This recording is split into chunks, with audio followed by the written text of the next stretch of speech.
I'm speaking with Francois Vigneault. We're going to be talking about orcs in space. Thanks so much for joining me, Francois. Oh, it's totally my pleasure. Thank you for having me on. I feel like I know you. We've done a lot of email exchanges, and we did, of course, have that first interview. So that's been fun. And this, I want to jump in as quickly as I can and take advantage of the fact that Orcs in Space is coming out. Well, as of this recording, it comes out tomorrow, at least the first part of it. You want to just jump in and give us a little intro? Oh, yeah, absolutely. Well, it's a new monthly series from Oni Press. I'm the artist on it, but I didn't write it. It's written by a team of writers, including Justin Roiland, who's the co-creator of Rick and Morty, the Gaith brothers, Rashad and Abed, and Michael Tanner, who is known for writing Junior Braves of the Apocalypse and other fun stuff. And I'm the artist, and then I work with a colorist also, whose name is DJ Chavis. And it's a new monthly series. It's going to start up on July 7th with a double issue, so that's like issue 1 and 2 like put together, and then it's going to be monthly from there on out, with like collections coming every 4 issues basically. Well, that's so cool. I'm going to go ahead and do a little bit of share screening. Sure.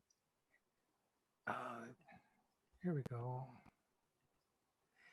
And this is just a random page to just give people a taste of your work. And you're a cartoonist where I feel I don't really need any notes. However, I do have some notes because I want to make sure I cover all the thoughts I was having. One thing here, that trying to compare Titan to Orcs in Space, they're two completely different animals, and yet they do share some common ground. Does that give some ideas for you to start talking about right now?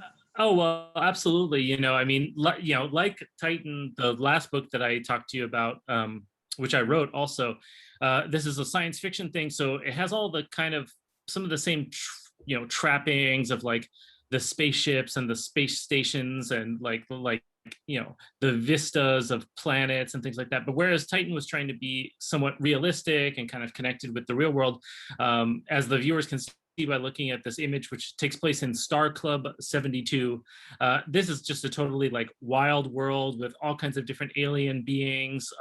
It's very cartoony, it's very loose, and so it's really worlds away from what I'm doing with Titan, but it also has all that same kind of science fiction DNA built into it. So in many ways, like doing this series is very much like kind of connecting with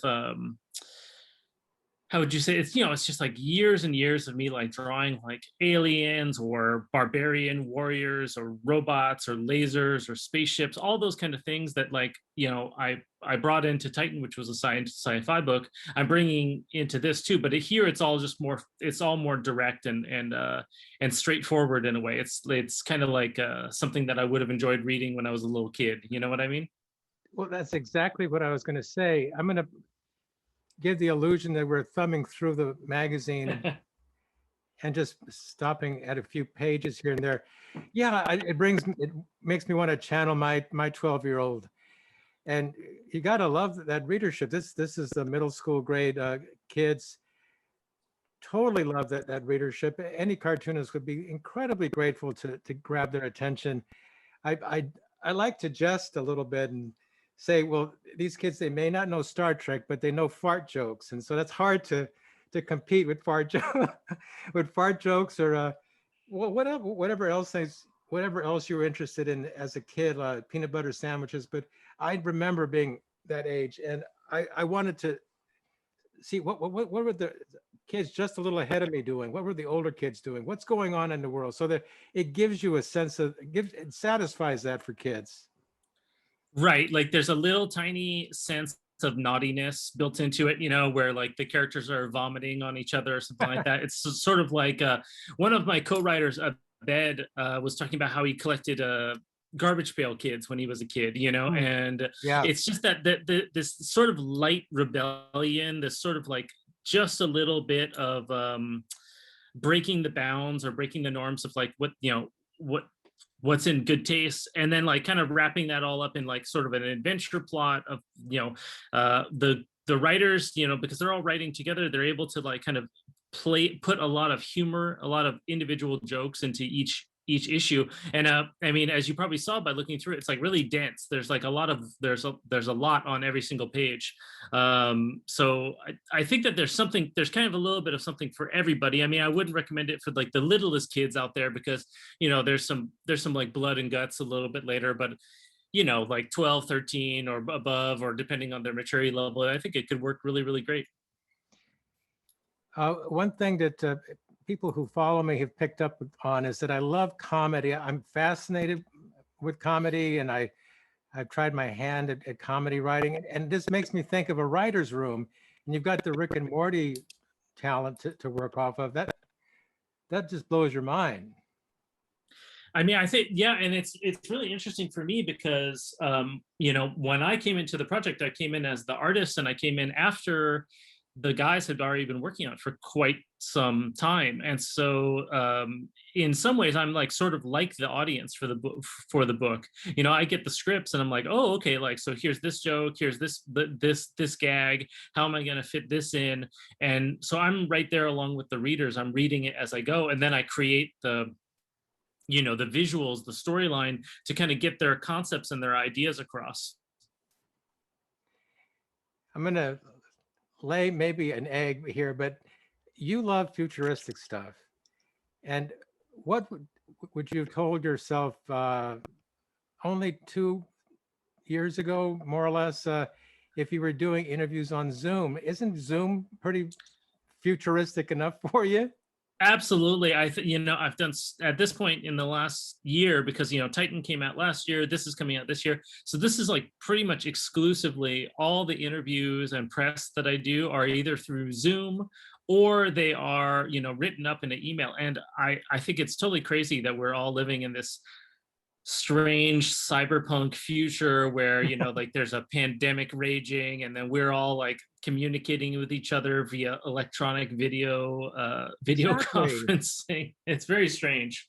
We knew it was coming, but it happened all of a sudden really fast. I know, and then all of it so quickly becomes passé. Absolutely. Like now people are really tired of doing it, right? Yeah. Okay. That was part of my. I messed up my joke. It's not even that much of a joke, but if we discovered that aliens actually had created this Alienware, and then a few months in, that would be passé. We're never satisfied. We always want the next big thing. Right. Well, whatever was, something that was once extreme or fantastical, or at the very limits of what we could imagine, soon becomes absolutely mundane, and we're just, we're just dealing with it. We're living with the new reality of what we're doing. Well, I think we're not going to go back in a lot of ways. I think Zoom it is just so incredibly convenient. I can see where it can be tedious if you are doing Zoom, if you're doing too much Zoom meetings and that sort of thing. But at the same time, I think it's still fun, and the convenience of it. I mean, here I am talking to you. We're doing a video conference, unheard of. Right. We're not in the same country. We're not in the same time zone. I agree absolutely. We'll see where it all goes and ends up, because yeah, for a lot of things, it works really well. And, I think it'll be really interesting to see the ways that the last year and a half, 2 years end up affecting our just like the way we work. Like another thing too, is I sometimes think about the fact that, like, in the last few years, I started drawing digitally, so like I draw everything on a computer now. Yeah. And I used to draw everything on a piece of paper with ink and a pencil and an eraser. And I would, then photocopy or scan those things and try and make a book out of it. And now everything is so much more streamlined. It's, it's really wild. And I can work, for me, I can work much faster, but I also can sort of be anywhere in the world. I was thinking about how, back in the day, if you wanted to be working in comics or illustration, you had to live in New York City, right? So that you could get your art over to the, to DC Comics or whatever as fast as possible. Oh God, that conjures up so many thoughts, because there, like it or not, there's still advantages to being close proximity to New York and to be able to talk to people. But oh, of course, that my mindset's all mixed up because we got Zoom now. We don't have to. I still keep thinking there's an advantage to being able to be in close proximity, and there will be as things open up. But yeah, it's just crazy. My mind just keeps shifting back to pre-COVID, and the most unexpected times. I'll just it's just crazy. No, I feel you on all that. I feel you on all that. It's there's been a lot of changes in the last couple of years, and if like me or you are into, anyone who's into science fiction, you've been exposed to some of the ideas, but sometimes it can be quite surprising how fast it starts happening. Now, for Titan, I've read that and read it and read it again. I think I read it as a mini comic, and then I read it as a book. I reviewed it, and then I revisited it and re-reviewed it. So I don't have to go back and look at it again because I have fond memories. It's been distilled in my mind so well. Somewhere in there, yeah. It's a class struggle, and it's the big people are being subservient to the small people, and then there's the star-crossed lovers from the two different classes, and it's just beautiful. And how would you distill what's going on in Orcs in Space, or is that just like such a completely different animal that it doesn't? No, that totally makes sense. I think for me, the biggest thing about Orcs in Space, the thing that jumps out to me, and like keep in mind that I'm not the writer of it, so like I'm doing the drawings, but as the reader of it and as kind of like the artist, I think that one of the biggest things that it is it's just a pure fish out of water situation. We have these quote unquote primitive orcs who come from their orc homeworld, which I think is called Muckball, and they're thrust into this situation that they simply just don't understand. And that goes back to like that kind of concept of Arthur C. Clarke, right, where sufficiently advanced technology is indistinguishable from magic. And so for these little orc creatures, they see all this kind of sort of Star Wars, Star Trek-esque stuff, and it's sort of like they've been transported into the spirit realm or a magical world or something like that, and everything is very strange and weird for them. But then at the same time, for all the characters that they interact with, these orcs are strange and weird and sort of surprising, and they do a lot of unexpected things. And so for me, that's the main thing. It's a classic fish out of water, characters adventuring in a brand new universe where they have to learn the rules. They break the rules. I don't know if they're ever gonna like really integrate with the greater galactagon, the universe that these characters are in, but they're definitely like, there's a lot of humor, and then there's also just kind of like story beats and adventure that just come from them being the characters who are they're not in their normal world. So like if Titan was Romeo and Juliet, then this is sort of what Midsummer Night's Dream, right? Where Bottom and the other human characters are taken into the world of into the fairy world, and they have to deal with a magical world that they're not used to. But it's sort of the reverse here. It's the magical creatures are being taken into the scientific world. Oh, that's a perfect analogy. Talk to us a little bit about your process, because I believe ideally a person who's doing this kind of work will have the analog and the digital, and then they can cross-pollinate, because I do a lot of stuff on Procreate and Photoshop, but I still find myself doing stuff in a sketchbook, and then I'll scan the image in the sketchbook and work it up until it reaches the level that I want. Mm-hmm. And sometimes I think, I probably was just so comfortable, and there's just this nice flow in that sketchbook that maybe I could not have gotten in a Procreate situation, or maybe I could, but at least I have that option. Yeah, absolutely. I mean, at this point, for all my commercial work, including all my comics work, like everything that's like a job that I have to do, I definitely am working 100% digitally now for everything. And so that means that all my roughs, all my sketches, all the layout and everything is all being done in the digital world. And for me, that really works well. And I think that the main reason that it works well is just it's fast, which is important. You know, it's important in a project like this where these issues are supposed to come out every single month. And we've had some delays, but we had a lot of delays because of COVID. So I have a little bit more padding than I might otherwise. But that basically means I have to draw 5 or 6 pages every single week that I'm working on this comic. And so I can't, I can't dilly-dally around with it. And then, that doesn't include all the time I need to do for the sketching and the way I do my layouts. I also do the lettering too. So that I have a lot of work to do every single time. So I'm on a purely digital workflow. I basically get the script from the writers.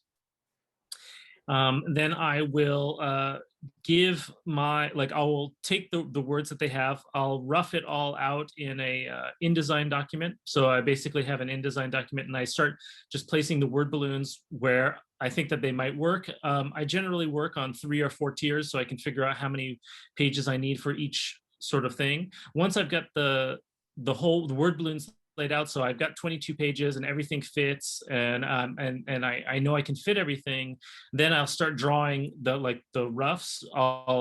My roughs are super rough. If you were to ever see them, you might be surprised. Maybe I'll make a point to show those on my Patreon or something soon. But they're really rough. They're not stick figures, but the outlines of everything are very, very loose. And it just has the lettering over it. That gets approved by my editor, Amanda, and the writers. And they might have some feedback. They might say, oh, we'd like this joke to be a little bit different or something like that. But I'm allowed a lot of freedom, which is really great. And I think that they all trust me to do my job, to do the best work I can to get it, to get the piece out there. And then I'll just jump right into inking. And so I don't do traditional, roughs, pencils, inks. My roughs are my pencils and they're really raw. And then I ink just right over that, like virtual inking, with the black pen. I draw everything in Photoshop now, just because I think it's like a simple place to draw. I work on my computer and I'm also a graphic designer. So, I've seen people do amazing things with Procreate and stuff like that, and I'm sure that I'll get into it eventually. But for me, it's been very useful to just work in InDesign, Illustrator, Photoshop, because those are the tools that I use all the time as a graphic designer anyway. So it's just kind of encouraging and making that work go a little bit faster for me. Then I'll send it all off to DJ Chavis, who is the colorist. And I usually send him some color notes, but I try not to go crazy because I don't want to be too controlling, because he has his own creativity and his own energy that he's bringing to the book.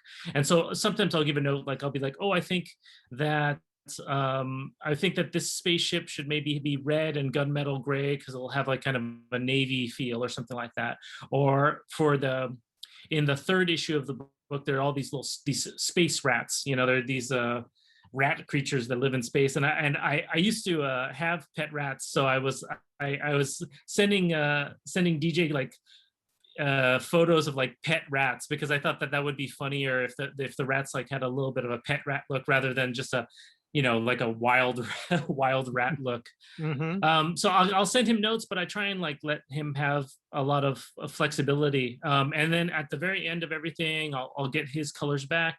I'll give him my notes. We'll have a little bit of back and forth with the editor, and then I'll do the lettering, and then that's it. Goes off to press after that.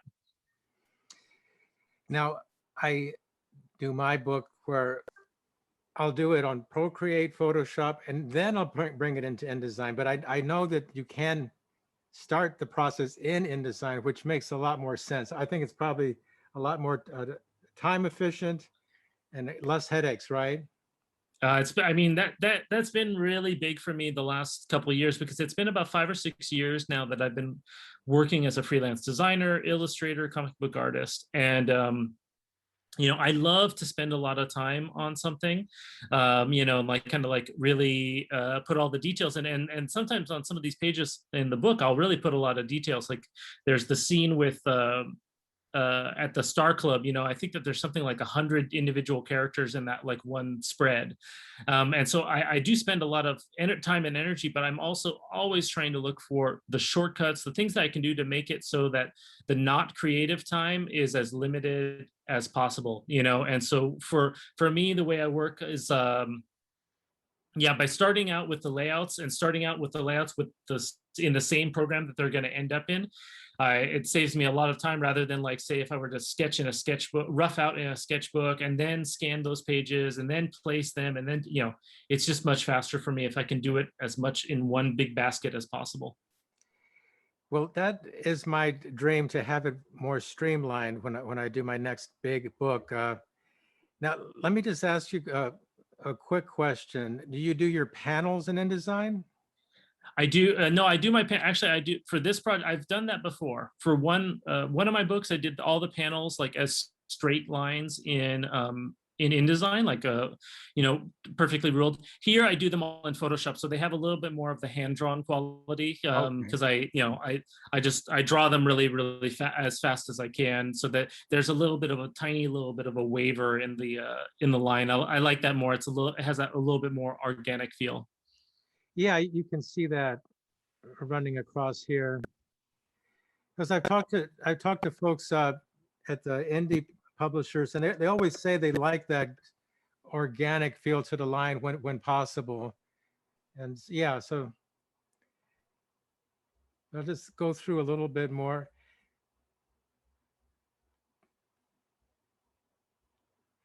Now, you did a camping comic not too long ago that appeared in the Comics Journal.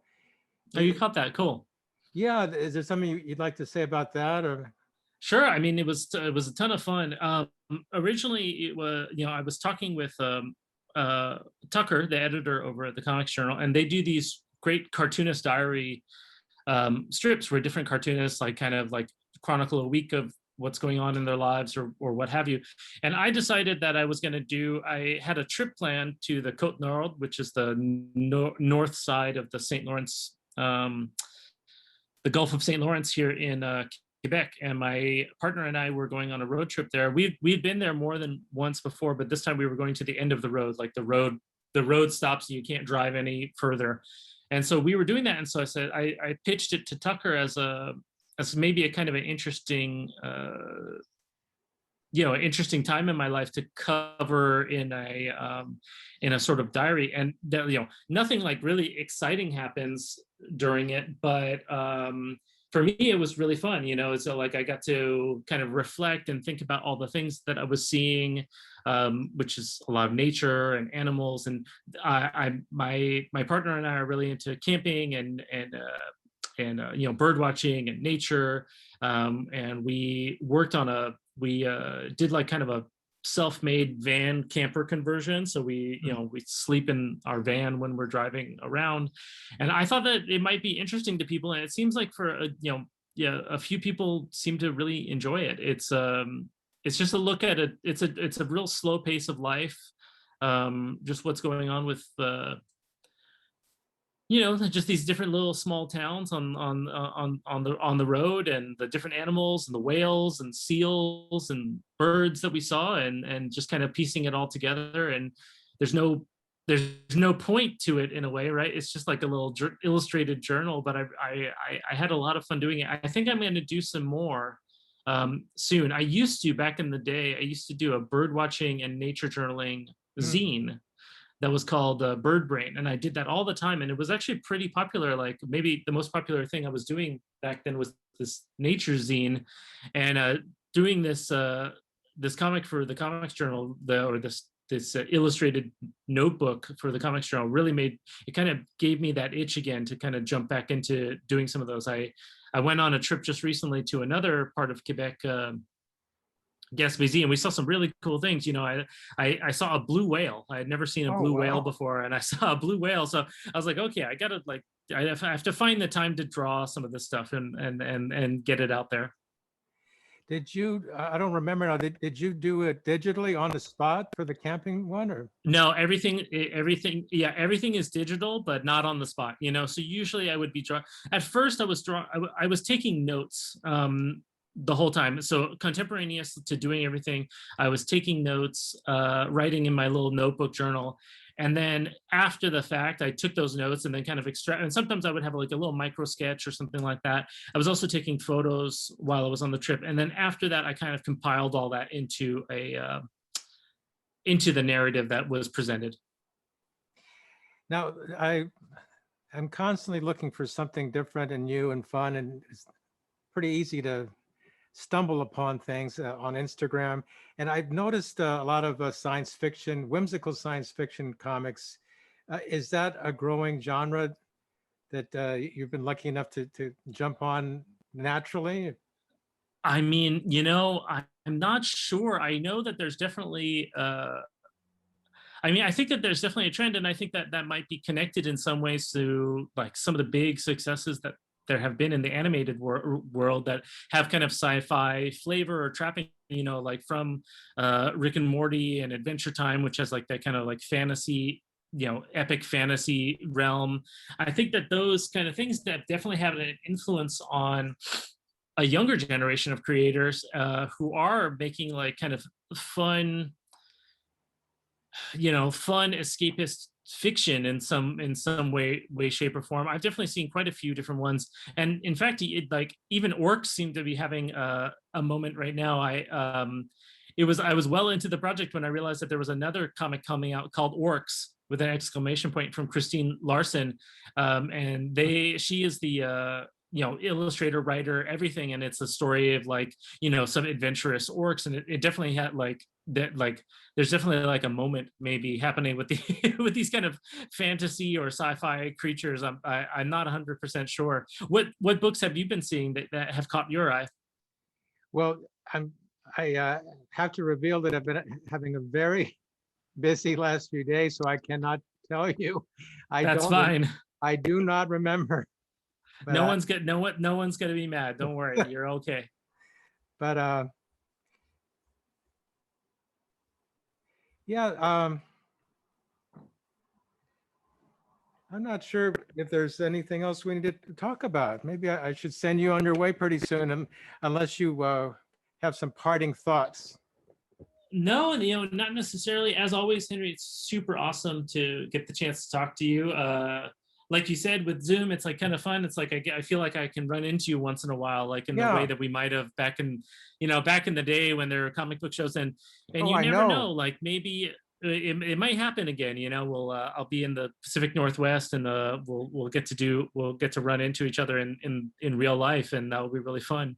But thanks so much for having me on. I like you know, like you said, I think Orcs in Space is really like whimsical. It's really silly. It's kind of has a lot of gross out humor. There's a little bit of something, you know, a little bit of something for everybody. And I think I hope people who pick it up enjoy it. And if they do pick it up, I hope they let me know what they thought, because I always find it really interesting to hear what people are saying. You know. Yeah. Okay. Well, thanks so much, Francois. Cool, brother. Talk to you soon. Okay.